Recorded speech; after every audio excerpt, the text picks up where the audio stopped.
नमस्कार बच्चों। आज के हमारा जो ऑटोमोटिव पेपर हुआ था उसका हम सॉल्यूशन देखते हैं। सबसे पहले आज के पेपर में जो क्वेश्चन के टाइप थे वो 4 प्रकार के थे। पहला जो हमारा एक खंड था वो बहुविकल्पी प्रश्न था। दूसरा जो था हमें कुछ रिक्त स्थान दे रखा था, वहाँ पर हमें वाक्य के रूप में आंसर देना था। तीसरा खंड बैक का जो पार्ट था वो हमारा सही और गलत का था। और खंड से जिसे बोला जाता है लघुरात्मक प्रश्न थे, और खंड दय था वो निम्नात्मक प्रश्न था। तो मैं आशा करता हूँ सभी विद्यार्थी स्वस्थ होंगे और आज का जो आपका पेपर हुआ था वो अच्छा हुआ था। तो आइए डिस्कस शुरू करते हैं। यदि आप इस चैनल पर पहली बार जुड़े हैं तो एक बार आप सब्सक्राइब ज़रूर कर लें। सबसे पहले हमारा जो प्रश्न था वो साइंस से भी संबंधित है कि पहला प्रश्न है विद्युत प्रवाह या करंट या धारा की इकाई क्या है। तो हम 10th क्लास में पढ़ते हैं कि विद्युत मापने की जो इकाई होती है वो क्या होती है, एम्पियर होती है। तो इसका सही आंसर निकल जाएगा ए आंसर। सही आंसर रहेगा ए, एम्पियर। उसके बाद देखते हैं दूसरा क्वेश्चन था व्यवसाय शुरू करने के लिए क्या एक चीज़ ज़रूरी नहीं है। सबसे पहले क्वेश्चन को ध्यान से पढ़ना है कि व्यवसाय शुरू करने के लिए क्या एक चीज़ ज़रूरी नहीं है। यहाँ पर नहीं का पूछा है, तो व्यवसाय शुरू करने के लिए हमारे पास पैसे होने ज़रूरी है। और उसके बाद में हमारे पास यदि व्यवसाय कर रहे हैं तो उसका हमें निर्णय सही प्रकार से लेना आना चाहिए। यदि एक व्यवसाय कर रहे हैं तो उसमें कभी लॉस हो जाता है, कभी लाभ हो जाता है, उसमें एक धैर्यवान व्यक्ति होना चाहिए। लेकिन सुंदर दिखना ज़रूरी नहीं है, व्यवसाय करने के लिए सुंदर दिखना ज़रूरी नहीं है। तो इसका हमारे पास बी आंसर निकलेगा। उसके बाद देखते हैं कि तीसरा क्वेश्चन क्या है। क्वेश्चन को इसी प्रकार से पढ़ा जाता है। मैं हमेशा बच्चों को बोलता हूँ कि हमेशा चित्त को शांत रखना है और मन को स्थिर रखना है। इससे क्या होता है कि हमारा जो क्वेश्चन का सही होने की एक्यूरेसी वो बढ़ जाती है। अब देखते हैं कि अगला क्वेश्चन क्या है। क्वेश्चन नंबर 3, निम्न में से क्या एक चीज़ एक अच्छे उद्यमी में नहीं होनी चाहिए। देखो, हम वैसे ही शिक्षा पढ़ते हैं किसके लिए, एक अच्छा उद्यमी बन सके, एक अच्छा एंटरप्रेन्योर बन सके, जिससे हम स्वरोजगार करें या किसी को रोज़गार दे सकें। तो इसमें लिखा है कि उद्यमी में नहीं होनी चाहिए। कौन सी चीज़ नहीं होनी चाहिए? खुद पर विश्वास होना चाहिए, समस्याओं को हल करना आना चाहिए, मेहनती होना चाहिए, तभी वो अच्छा उद्यमी बनेगा। लेकिन गैर जिम्मेदाराना नहीं होना चाहिए। यदि गैर जिम्मेदाराना हो जाएगा तो वो व्यवसाय को आगे नहीं बढ़ा पाएगा और उसको ज़्यादा से ज़्यादा लॉस होने की संभावना रहती है। इसलिए इसका सही आंसर निकल जाएगा बच्चों सी या से। अब देखो चौथा क्वेश्चन है जो हमारे ICT से संबंधित है, कंप्यूटर से संबंधित है। जो हमारा जो 2 किताबें हैं उसका जो पहली किताब होती है उसमें अपन पढ़ते हैं। उसमें लिखा क्वेश्चन है कि निम्न में से कौन सा कार्य कंप्यूटर की देखभाल और रख रखाव के अंतर्गत नहीं आता है। देखो बच्चों, मैं हमेशा बताता हूँ कि क्वेश्चन जब आप पढ़ो तब हमेशा जो क्वेश्चन में चीज़ मेनली क्या पूछेगी, इसमें पूछा है कि देखभाल और रख रखाव के अंतर्गत नहीं आता है। तो नहीं आता है उसको आप अंडरलाइन करो। तो कंप्यूटर को ठंडा रखना चाहिए, क्योंकि यदि कंप्यूटर गर्म होता रहेगा तो उसमें कुछ लॉस हो सकता है कंप्यूटर।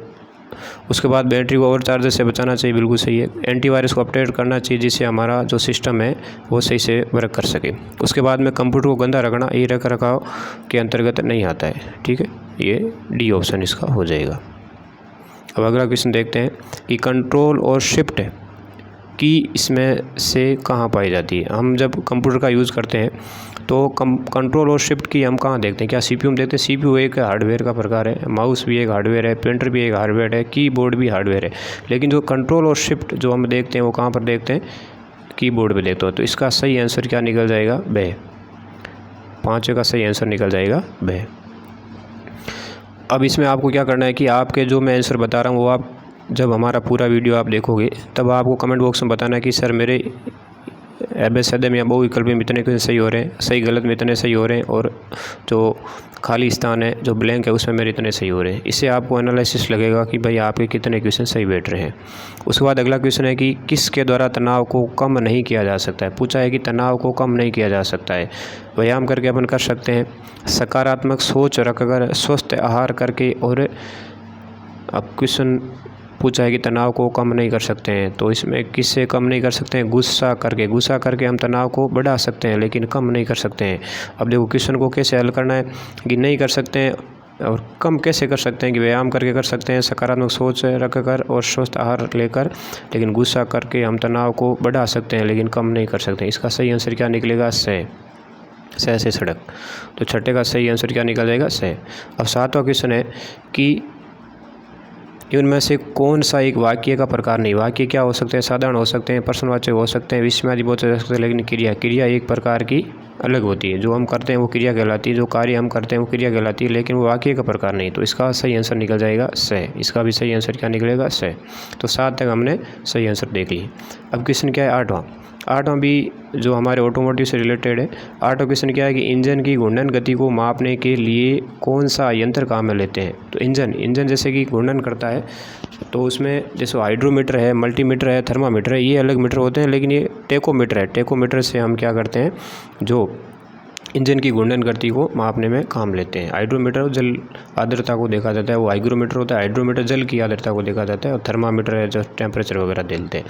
तो उसके बाद अपन देखते हैं कि टेकोमीटर किस काम आता है, कि इंजन की घूर्णन गति को मापने के लिए। इसका सही आंसर क्या निकलेगा, ब। अब अगला क्वेश्चन देखते हैं 9वां कि निम्न में से सबसे पुराना आविष्कार कौन सा है। इसी ऑप्शन में से देखना है कि सबसे पुराना आविष्कार कौन सा है।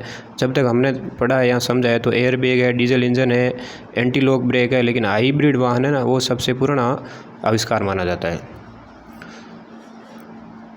तो सबसे पुराना आविष्कार क्या है, हाइब्रिड वाहन। उसके बाद 10वां क्वेश्चन है कि क्वेश्चन क्या है कि यह कार्य वाहन की सर्विसिंग में प्राय नहीं किया जाता है। कौन सा कार्य वाहन की अपन सर्विसिंग करते हैं उसमें नहीं करते हैं। तो सबसे पहले क्या है कि भाई देखो, ईंधन भरना, इसको अपन एक बार छोड़ देते हैं, बाकी ऑप्शन पढ़ो। कि शीतलक कूलेंट बदलना कर सकते हैं, तेल ऑयल फिल्टर बदलना कर सकते हैं, वाहन की धुलाई सर्विसिंग करते हैं, लेकिन ईंधन अपन वाहन की धुलाई के टाइम नहीं करते हैं। वहाँ पर वो अपन पेट्रोल पंप अलग से बना रखा है, वहाँ से अपन क्या करते हैं, ईंधन भरवाते हैं। तो इसका सही आंसर क्या निकल जाएगा, ए से एप्पल। उसके बाद 11वां क्वेश्चन देखते हैं। 11वां क्वेश्चन क्या है कि निम्नलिखित में से कौन सा मापन यंत्र नहीं है। मापन यंत्र, कोई भी मापने का जो यंत्र है वो इसमें से कौन सा नहीं है। मल्टीमीटर है, अभी पढ़ा है, स्क्रू गेज है, स्टील रूल है, लेकिन जो बिट है, ड्रिल करने, हमेशा कोई ड्रिल करने के लिए काम आएगी। इसमें ऑप्शन दे रखा है कि भी एंठित बर्मा ड्रिल बिट, ये हमेशा ड्रिल करने के लिए, छेद करने के लिए काम आती है, इसलिए ए ऑप्शन इसका सही आंसर निकलेगा। क्वेश्चन क्या पूछा है, क्वेश्चन ये पूछा है कि निम्नलिखित में से कौन सा मापन यंत्र नहीं है। तो कौन सा है, ए फॉर एप्पल वाला इसमें से सही आंसर निकलेगा। आशा करता हूँ कि यहाँ तक आपको जो आंसर बताएं समझ में आ रहे होंगे। अब इसमें दे रखा है कि नट और बोल्ट खोलने में क्या काम आता है। नट और बोल्ट खोलने में क्या काम है। हमारे पास जो मेनली काम होता है नट और बोल्ट का होता है। देखो, रेती फाइल हमारे काम नहीं आती है, हैमर हथौड़ा को वो तो छेद करने के लिए काम आता है, लेकिन पंच नहीं आता है। लेकिन जो स्पिनर, जो अपन पाना बोलते हैं, पाने को इंग्लिश में बोलते हैं स्पिनर, रिंग स्पिनर का क्या काम आता है, नट और बोल्ट को खोलने के लिए काम आता है। तो इसका 12वें का आंसर क्या निकल जाएगा, सी। अब उसके बाद में 13वां क्वेश्चन है कि स्टब एक्सल का काम लिया जाता है। स्टब एक्सल होता है वो किस काम में लिया जाता है। तो स्टब एक्सल होता है ना बच्चों, एक्सल होती है। एक्सल हमको पता है कि एक्सल का काम क्या होता है कि पहियों को घुमाने के लिए काम आती है। तो यहाँ पर अब देख लो, घुमाने का काम कहाँ है और पहिया कहाँ जुड़ा हुआ है। नट को मोड़ने में, नट को खोलने में, बोल्ट को कसने में, पहियों को घुमाने में। जो एक्सल होता है वो पहियों को घुमाने में काम आती है। एक्सल होती है ना, एक्सल जैसे कि एक पहिया यहाँ पर, एक पहिया यहाँ, इनको दोनों को कनेक्ट करके उसके बाद जो घुमाने में यूज़ किया जाती है उसको बोलते हैं स्टब एक्सल, जो पहियों को घुमाने में काम आती है। इसका आंसर क्या निकलेगा, स, यानी सी आंसर निकल जाएगा। अब उसके बाद में क्वेश्चन है कि हमारे पास जो हमारी जो फ्रेम बनती है, यहाँ चैनल सेक्शन बनता है, वो किसका बनता है। चैनल सेक्शन होता है वो किसका बनता है। तो चैनल सेक्शन किसका बनता है, चैनल सेक्शन हमेशा बच्चों बनता है स्टील का। किसका बनता है, स्टील का, मेनली स्टील का बनता है। तो इसका जो किस सामग्री से चैनल सेक्शन बनी जाती है, स्टील की बनी जाती है। इसका 14 का आंसर निकल जाएगा बी। अब उसके बाद में ये वेरी इंपॉर्टेंट क्वेश्चन है। आने वाले समय में जैसे कि आप यदि ऑटोमेटिव में जुड़े रहोगे या नहीं रहोगे, आप 12th पास करने के बाद यदि किसी कंपटीशन की तैयारी करते हैं, तब भी यहाँ पर ये स्थायी विकास लक्ष्य है। जो वर्तमान में विश्व में जो बहुत सारी समस्या हैं, हर जगह कहीं पर गरीबी है, कहीं पर अमीरी है, तो उनको संतुलित करने के लिए एक लक्ष्य निर्धारित कर रखे हैं। किसके द्वारा, ये क्वेश्चन पूछा कि स्थायी विकास लक्ष्य किस संगठन से बनाए हैं। तो ये बनाए हैं संयुक्त राष्ट्र, यूनाइटेड नेशन। इसका आंसर हो जाएगा द, या इसको बोलेंगे डी। तो 15 का आंसर हो जाएगा डी आंसर। उसके बाद देखते हैं 16वां क्वेश्चन। 16वां क्वेश्चन क्या है कि निम्न में से कौन सी समस्या स्थायी विकास से संबंधित नहीं है। जो अपन स्थायी विकास पढ़ रहे हैं इससे संबंधित ये समस्या नहीं है। भाई देखो, ईंधन है, जल है, खाद्य, आभूषण एक है, स्थायी विकास से संबंधित नहीं है। भाई देखो, ईंधन यदि किसी को सभी को मिलेगा, जल मिलेगा, खाद्य पदार्थ मिलेगा, तो वो अपना विकास कर पाएगा। लेकिन आभूषण यदि मिलेगा, नहीं मिलेगा, तो भी वो विकास में बाधा नहीं बढ़ता है। इसलिए इसमें दे रखा कि स्थायी विकास से संबंधित नहीं है, आभूषण स्थायी विकास से संबंधित है नहीं। इस तरह से हमारे 16 क्वेश्चन हो गए हैं।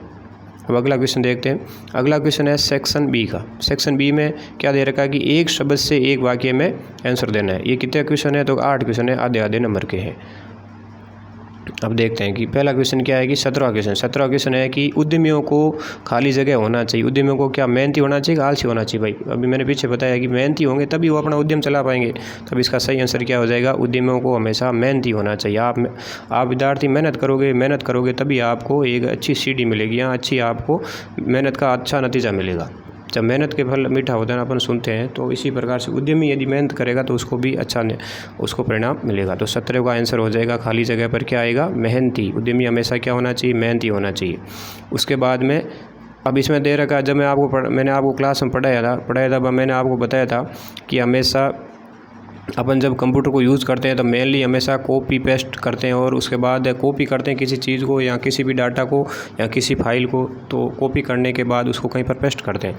इसमें दे रखा है कि फाइल को पेस्ट करने के लिए किसका उपयोग करते हैं, तो फाइल को पेस्ट करने के लिए Ctrl+V का करते हैं, और फाइल को कॉपी करने के लिए Ctrl+C का यूज़ होता है। इसी तरह इसका सही आंसर क्या निकल जाएगा बच्चों, सही आंसर इसका निकल जाएगा Ctrl+V। 18 का खाली जगह पर आएगा, फाइल को पेस्ट करने के लिए Ctrl+V का उपयोग किया जाता है। अब क्वेश्चन देखते हैं 19 नंबर, खाली जगह। अब देखो इस तरह से क्वेश्चन को पढ़ो, खाली जगह को समय समय पर बदलना चाहिए या बदलना ज़रूरी है। क्या प्रिंटर को बदलना चाहिए या पासवर्ड को? देखो बच्चों, प्रिंटर को नहीं बदला जाता है।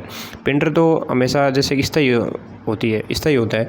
अब यदि कंप्यूटर में हमेशा कोई भी अपने को आउटपुट लेना है हार्डवेयर के रूप में, यानी उसको पेज के रूप में लेना, तब अपने प्रिंटर का उपयोग करते हैं। लेकिन प्रिंटर को अपन बार बार नहीं बदल सकते। पासवर्ड को इसलिए बदला जाता है कि कभी हमारा कोई भी अपन जैसे अपन लॉगिन करते हैं या अपन कोई आईडी बनाते हैं, तो आईडी के लिए हमेशा पहला एक लॉगिन होता है, लॉगिन में हमेशा पासवर्ड होता है। पासवर्ड इसलिए बदलना चाहिए तभी हमारा जो भी अकाउंट है वो कोई हैक नहीं कर ले, इसलिए हमेशा हमें इसमें बोला गया है कि पासवर्ड को समय समय पर बदलना चाहिए। इसका सही आंसर क्या निकल जाएगा, पासवर्ड।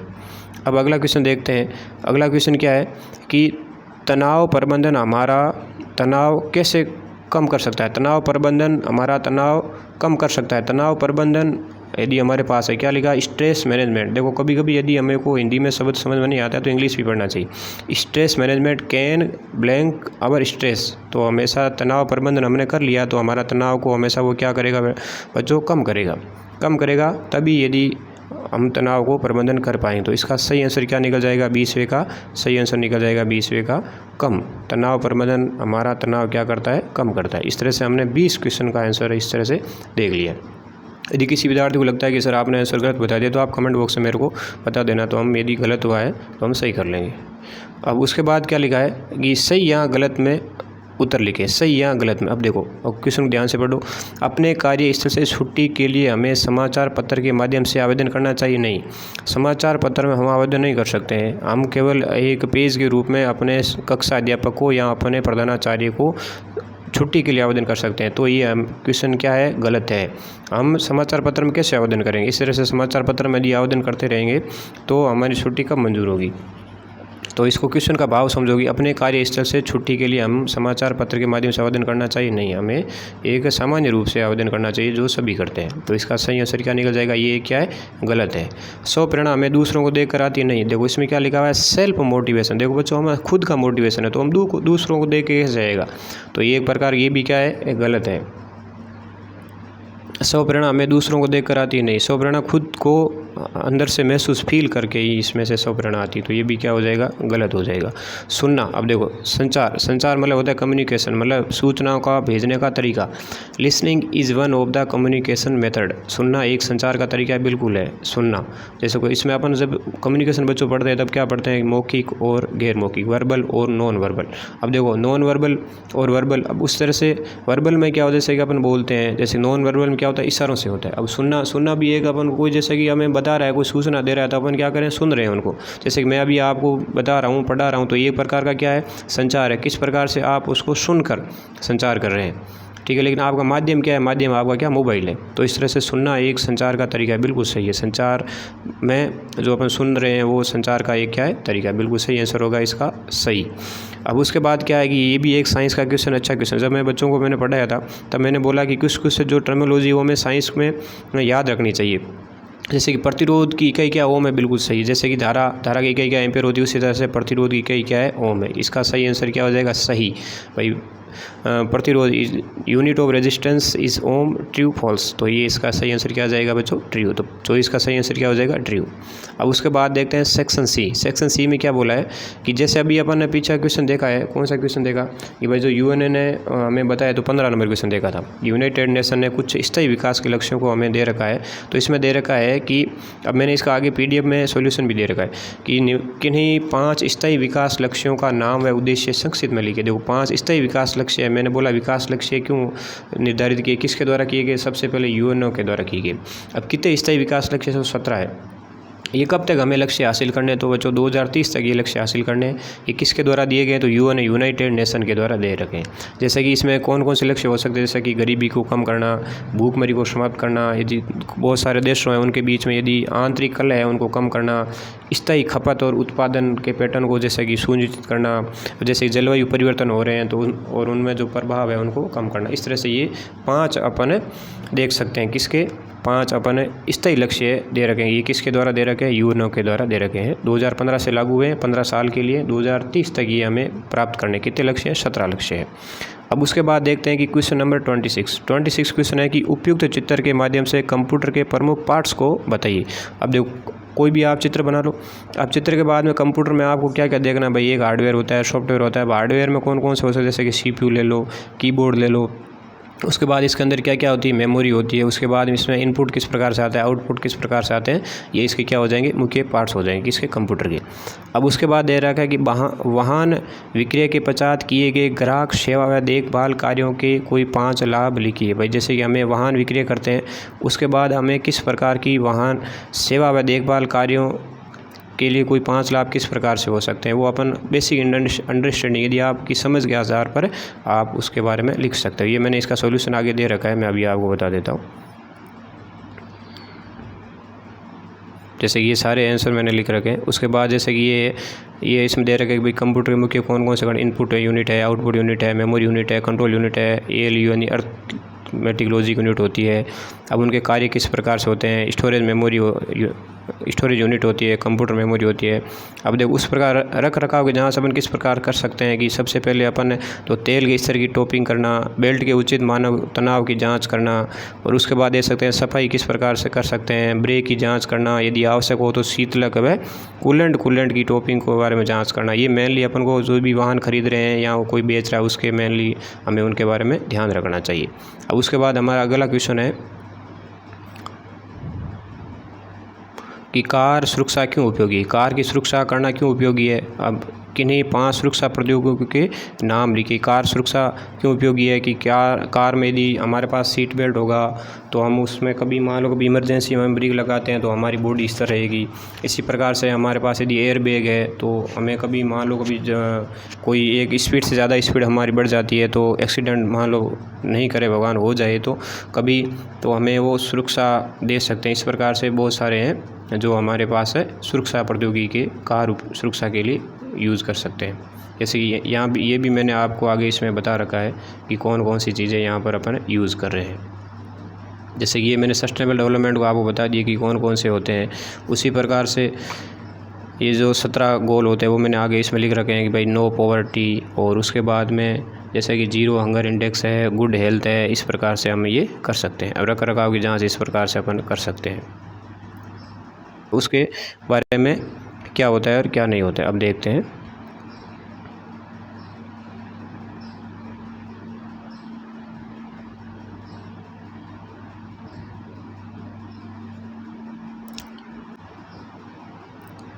अब देखते हैं कि चेसिस जो हमारे जो ऑटोमोटिव का जो मेन पार्ट होता है उसमें हम किसका उपयोग करते हैं? चेसिस का करते हैं। अब चेसिस का क्या काम होता है वो अपन देखते हैं। चेसिस एक फ्रांसीसी शब्द है और शुरू में इसका उपयोग वाहन के फ्रेम या मुख्य संरचना को दर्शाने के लिए किया जाता है। वाहन को आगे बढ़ाने, उसकी गति को दिशा देने, उसे रोकने और असमान सतहों पर उसे आसानी से चलाने के लिए आवश्यक सभी प्रमुख इकाइयाँ होती है। इस पर बॉडी सहित सभी घटक लगे होते हैं। जैसे कि कौन कौन से घटक होते हैं? स्टील फ्रेम होती है जो भी मैंने बताया किसकी होती है, जो एक प्रमुख हिस्सा होता है।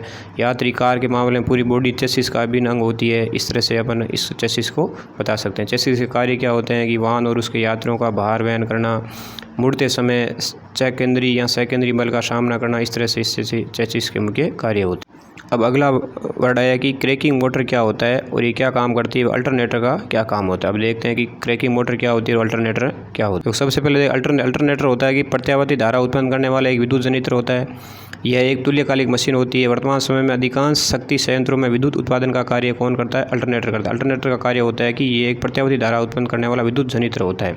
इस तरह से स्टार्टर मोटर क्या होता है, स्टार्टर मोटर इस तरह से होता है, जब आप अपनी कार की इग्निशन में चाबी घुमाते हैं तो इंजन पलट जाता है और फिर ये क्रैक हो जाता है। हालांकि इसे क्रैक तक पहुंचाना वास्तव में जितना आप सोच सकते हैं उससे कहीं अधिक शामिल है। इसके लिए इंजन में हवा के प्रवाह की आवश्यकता होती है, जिसे केवल सक्शन बनाकर प्राप्त किया जा सकता है। यदि आपका इंजन फ्लट नहीं रहा है तो वह हवा नहीं है। हवा नहीं होने का मतलब ईंधन दहन नहीं कर सकता है। तो इसका काम क्या होता है कि ईंधन को दहन करना या ईंधन को ऊर्जा देना। इस तरह से अब क्वेश्चन नंबर है 33 कि आपकी राय में उद्यमी के लिए वांछनीय गुण क्या होने चाहिए जो एक ऑटोमोबाइल मरम्मत कार्यशाला खोलना चाहता है, विस्तार में लिखिए। वो अब जैसे कि एक उद्यमी है, उसके पास सबसे पहले उसके अंदर समझ होनी चाहिए। यदि कभी रिस्क है तो रिस्क को सहन करना आना चाहिए, तनाव उसके अंदर कम होना चाहिए। यदि कार्यशाला खोल रहा है तो उसमें उसको समझाने का तरीका अच्छा होना चाहिए, उसके अंदर वोकैबुलरी अच्छी होनी चाहिए, उसका कम्युनिकेशन अच्छा होना चाहिए। इस प्रकार से वो अपना एक उद्यम अच्छे से चला सकता है। अब एक संचार में मुख्य प्रयुक्त मौखिक और गैर मौखिक संचार माध्यम को विस्तार से समझाइए। अब मैंने बोला मौखिक और गैर मौखिक क्या होते हैं, अभी हम आपको बताते हैं। देखो, मौखिक संचार मुख्य रूप से संदेशों, विचारों और भावनाओं को व्यक्त करने के लिए बोले गए शब्द होते हैं, जबकि गैर मौखिक संचार शब्दों के उपयोग के बिना, मैंने बताया, अर्थ व्यक्त करने के लिए इशारों से, चेहरे के हावभाव से, शारीरिक भाषा और अन्य जो सदृश्य संकेत होते हैं वो क्या होता है, गैर मौखिक। मौखिक जो से मैं बोल रहा हूँ आप सुन रहे हो, गैर मौखिक कोई इशारा कर रहा है, कोई शरीर के हाव भाव से या शारीरिक भाषा से जो समझता है वो क्या कहलाता है, संचार, गैर मौखिक संचार कहलाता है। वो अपन जब किताब को पढ़ते हैं सबसे पहले ये आता है कि संचार किस प्रकार से कर सकते हैं, संचार का माध्यम क्या होता है। उसके बाद देखते हैं कि निम्नलिखित में से किन्हीं दो को सचित्र समझाइए। बाह्य कैलिपर्स क्या होता है, टूल बॉक्स क्या होता है, लकड़ी का हथौड़ा क्या होता है। उसके बाद दूसरा क्वेश्चन है कि टायर ट्यूब है, बिना ट्यूब टायर की बनावट को सचित्र समझाइए। अब देखते हैं कि सबसे पहले कि बाह्य कैलिपर्स क्या होता है, टूल बॉक्स क्या होता है और लकड़ी का हथौड़ा क्या। देखो, आउटर कैलिपर्स उसको बोलते हैं, बाहरी जो कैलिपर्स होता है वे कैलिपर है जो जॉब की हमारी माप करने के लिए प्रयोग किए जाते हैं। आउटसाइड कैलिपर का उपयोग सामान्यतः लेथ मशीन पर कार्य करते हैं, जो कोई भी आइटम बनाते हैं उसकी साइज़ को कम ज़्यादा करने के लिए या उसको साइज़ को आकार देने के लिए लेथ मशीन का यूज़ होता है। करते समय सॉफ्ट या सिलेंड्रिकल जॉब की माप करने के लिए जो किया जाता है ये आउटर कैलिपर्स होता है। ये कैलिपर 100, 150 तथा 300 मिलीमीटर साइज़ में उपलब्ध रहते हैं। इनकी साइज़ क्या होती है, 100, 150 तथा 300 मिलीमीटर साइज में उपलब्ध रहते हैं। उसके बाद में कि टूल बॉक्स क्या होता है, औजार पेटी या औजार बॉक्स, उस बॉक्स को कहते हैं जिसमें औजार व्यवस्थित रखे रूप से रखा जाता है, उसको क्या बोला जाता है, टूल बॉक्स। उसके बाद आता है मैलेट, ये हथौड़ी का या लकड़ी का हथौड़ा किसी धातु उपकरण के प्रहार करने वाले सिरे को ख़राब नहीं करेगा, जैसे कि अधिकांश धातु किसके होते हैं, हथौड़े के, या जो मैलेट होते हैं उसको क्या बोला जाता है, हथौड़ा, जो हमारे किसी भी वस्तु को एक फिक्स स्थान पर रखने के लिए इसका प्रयोग किया जाता है। उसके बाद अगला क्वेश्चन है कि वाहन में बैटरी का उपयोग किस काम के लिए किया जाता है। लेड एसिड बैटरी के सभी पार्ट्स एक चित्र में दर्शाते हुए लिखिए। ये उसके यहाँ आप यहाँ कर सकते हो या ये कर सकते हो कि वाहन के इंजन का क्या कार्य होता है और ये कैसे कार्य करता है। एक चित्र के माध्यम से इंजन के सभी मुख्य पार्ट्स को दर्शाएं। अभी देखते हैं कि बैटरी का जो लेड एसिड बैटरी होती है वो किस प्रकार की होती है और वाहन का इंजन किस प्रकार का होता है। अब देखो, लेड एसिड एक प्रकार की रिचार्जेबल बैटरी होता है, जो एक बार अपन जैसे कि मोबाइल है, अपन गाड़ी में, जैसे कि आजकल इलेक्ट्रिकल वाहन है उसमें जो यूज़ लेते हैं वो किस प्रकार की बैटरी है, लेड एसिड बैटरी होती है, जो रिचार्जेबल होती है, जो एक बार रिचार्ज होने के बाद वापस रिचार्ज हो जाती है, जिसका आविष्कार सबसे पहले 1859 में फ्रांसीसी भौतिक वैज्ञानिक ने किया था। अब तक बनाई गई पहली प्रकार की रिचार्जेबल बैटरी है और इसका जो आकार होता है वो इस प्रकार का होता है। इसी प्रकार से हम देखते हैं कि इंजन या मोटर एक मशीन है जिसे ऊर्जा के एक या अधिक रूपों में यांत्रिक ऊर्जा में परिवर्तित करते हैं, वो क्या कहलाता है, हमारा इंजन या मोटर कहलाता है। ये एक प्रकार का क्या है, इंजन है, जिसके अंदर निक सेट होता है, कंप्रेशन होता है, कंबंशन होता है, एग्जॉस्ट होता है और टरबाइन घूमता है और कंबंशन चैम्बर होता है और एयर इनलेट होता है। इस तरह से बच्चों ये हमने आज का पेपर डिस्कस कर लिया। एक बार अपन जो एबीसीडी वाले थे उनको एक बार वापस देख लेते हैं। मैं आशा करता हूँ आपको जो बताई गई सारी चीज़ समझ में आई होगी। विद्युत प्रवाह की इकाई क्या होती है, एम्पियर होती है। व्यवसाय शुरू करने के लिए एक चीज़ ज़रूरी कौन सी नहीं होनी चाहिए, सुंदर दिखना ज़रूरी नहीं है। इनमें से क्या एक चीज़ एक अच्छे उद्यमी में होनी चाहिए, तो होनी चाहिए खुद पर विश्वास, नहीं होनी चाहिए, गैर जिम्मेदारा होना। उसके बाद है कि निम्न में से कौन सा कार्य कंप्यूटर देखभाल रखरखाव के अंतर्गत नहीं आता है? कंप्यूटर को गंदा रखना। कंट्रोल और शिफ्ट की कहाँ होती है? कीबोर्ड में होती है। किसके द्वारा तनाव को कम नहीं किया जा सकता? गुस्सा करके। निम्न में से कौन सा एक वाक्य का प्रकार नहीं? क्रिया। और इंजन की घूर्णन गति को मापने के लिए टेकोमीटर होता है। निम्न में से सबसे पुराना आविष्कार कौन सा? हाइब्रिड वाहन है। वह कार्य वाहन की सर्विसिंग में पर्याप्त नहीं दिखता है। ईंधन भरना, ये पेट्रोल पंप पे भरा जाता है। निम्न में से कौन सा मापन यंत्र नहीं है? तो ये ड्रिल है, छेद करने का काम आता है। नट और बोल्ट खोलने में क्या काम आता है? स्पेनर काम आता है। स्टब एक्सल का काम क्या होता है? बट एक्सल का काम होता है पहियों को घुमाने में। किस सामग्री से चैनल सेक्शन बनाई जाती है? हमेशा इस्पात या स्टील की बनाई जाती है। स्थायी विकास लक्ष्य किसने दिए? यूएनओ ने दिए, संयुक्त राष्ट्र ने दिए। निम्न में से कौन सी समस्या स्थायी विकास से संबंधित नहीं है? कौन सी? आभूषण। ये देखते हैं उद्यमियों को हमेशा क्या होना चाहिए? मेहनती होना चाहिए। फाइल को पेस्ट करने के लिए कंट्रोल पर स्विच का उपयोग किया जाता है। और हमेशा पासवर्ड को समय पर बदलना चाहिए। तनाव प्रबंधन हमारा तनाव क्या करता है? कम करता है। इस तरह से ये क्वेश्चन थे। मैं आशा करता हूँ मेरे द्वारा बताई गई आपको जो सॉल्यूशन है वो समझ में आया होगा। यदि आप पहली बार इस चैनल से जुड़े हो तो एक बार आप सब्सक्राइब ज़रूर कर लें और अपने जो साथी हैं उनके साथ एक बार शेयर करें। सभी को बहुत बहुत धन्यवाद। जय हिंद।